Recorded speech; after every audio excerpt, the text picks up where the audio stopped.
나눔 가족 여러분 반갑습니다. 오늘 말씀은 옛 언약에 속한 제사제도의 한계와 대조되는 예수님의 사역을 소개합니다. 14절까지의 말씀은 하늘 성소와 관련한 예수님의 대제사장 사역을 소개하고요. 15절 이후의 말씀은 새 언약의 중보자 되신 예수님을 소개합니다. 예수님이 그분의 죽으심으로 단번에 드린 제사는 그분의 피와 죽음을 통한 영원한 언약 체결 의식이 되고 동시에 우리의 죄를 정결케 하는 속죄 제사가 됨을 설명합니다. 구약에서 대제사장이 지성소에서 짐승의 피로 속죄 제사를 드리는 것과 짐승의 피를 통해서 언약을 맺는 것, 이것은 각각 별개의 사건이었습니다. 모세와 시내산에서 맺은 옛 언약에서는 짐승의 피를 통해서 언약을 맺었지요. 그리고 장막 선전이 세워지자 짐승의 피로 제사를 드렸습니다. 그러나 새 언약 속에서는 죄사함의 요소와 언약 체결의 요소가 함께 등장하고 있습니다. 이는 히브리 설교자가 예수님 십자가 사건 안에서 이 두 요소가 함께 성취되었다라는 것을 설명하려는 것이죠. 곧 그분의 피 흘리심과 그분의 죽으심 사건이 새 언약의 성취 사건이면서 동시에 영원한 속죄 제사를 드리신 사건이라는 것을 밝히는 것입니다. 우리 하나님은 예수 그리스도의 십자가 사건 안에서 구약에서 그림자를 통해 바라보게 하셨던 것들을 실체를 보내주셔서 완전히 성취해 내신 것입니다. 그래서 설교자는 그리스도께서 좋은 일의 대제사장으로 오셨다고 말씀합니다. 그분은 손으로 짓지 아니하고 이 창조에 속하지 않은 온전한 장막인 하늘 성소에 들어가셨습니다. 그분은 짐승의 피가 아닌 하나님의 아들인 자신의 피로 영원한 속죄를 이루시고 단번에 성소에 들어가셨습니다. 짐승의 피로 뿌려지면 육체를 정결케 하여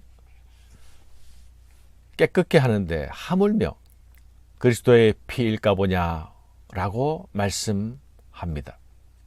하물며 영원하신 성령으로 말미암아 흠없는 자기를 하나님께 드린 그리스도의 피가 어찌 너희 양심을 죽은 행실에서 깨끗하게 하고 살아계신 하나님을 섬기게 하지 못하겠느냐. 이스라엘이 사람의 손으로 지은 성막과 성소는 그 땅에 있는 그림자였습니다.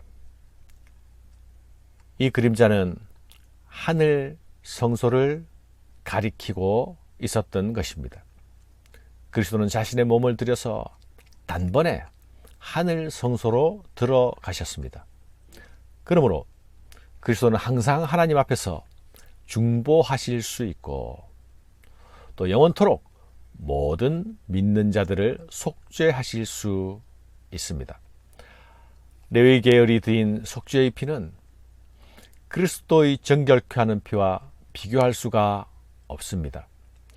예수께서 드린 속죄의 피는 사람의 양심까지 정결케 할 수 있는 피입니다. 이 피를 믿는 믿음은 결코 예수의 피를 부적 삼는 믿음이 아닙니다.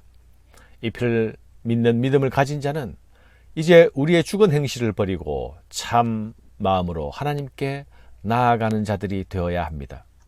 이제는 예수의 피를 믿고 찬양하는 자들이 자신의 양심이 새롭게 되었기 때문입니다.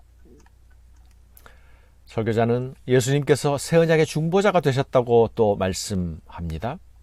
예수님은 자기 죽음을 통해 속죄 사역을 행하실 뿐만 아니라 새 언약의 중보자가 되셨습니다.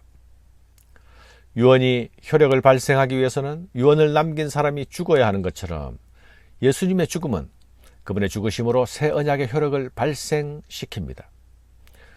구약에서는 언약 당사자가 죽는 대신에 짐승이 대신 죽었습니다.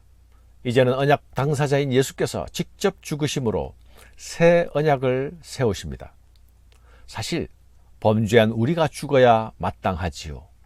그러나 예수께서 대신 죽으심으로 우리를 새 언약의 대상자로 세워주셨습니다. 우리는 부족하지만 예수님 때문에 언약적 파트너로서 다시 설 수 있게 되었습니다. 예수님 때문에 영원한 하나님 나라의 상속자가 될 수 있게 되었습니다.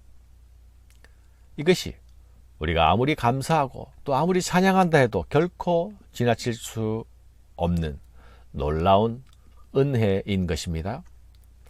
예수님의 이름을 찬양하고 우리를 살리신 예수님의 피를 우리는 찬양합니다.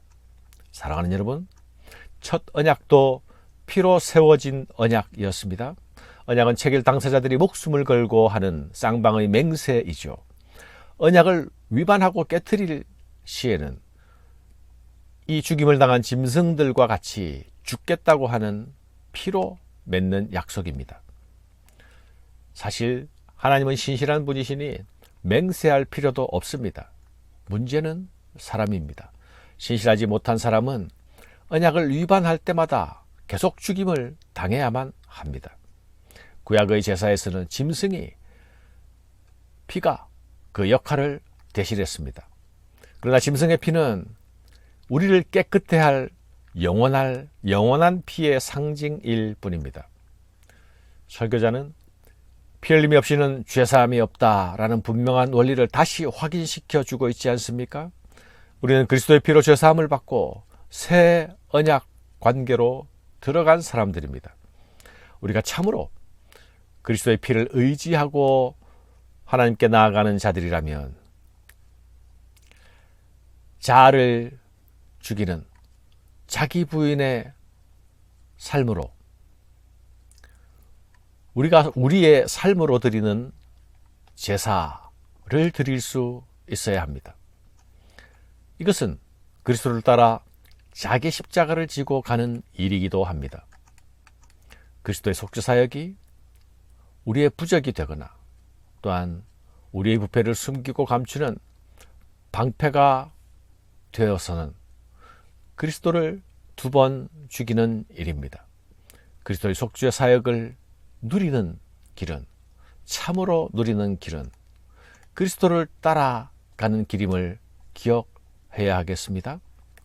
내 삶을 가지고 그리스도를 따라가야 하겠습니다.